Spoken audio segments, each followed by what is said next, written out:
PBBM namigay ng cash incentives sa medalists ng 4th Asian Para Games. Narito ang news scoop ni Laika Cuevas. Nakatanggap ng cash incentives mula kay Pangulong Ferdinand Marcos Jr.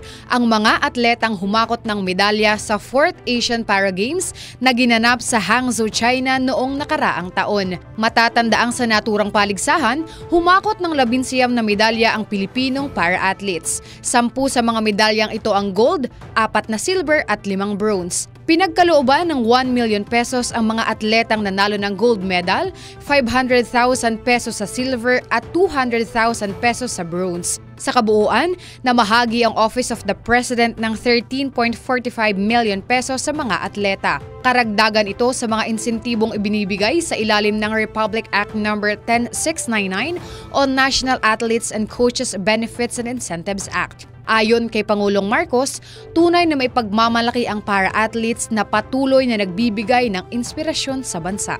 At yan ang aking news scoop. Ako po si Laika Cuevas, nagbabalita ng tama, naglilingkod ng tama.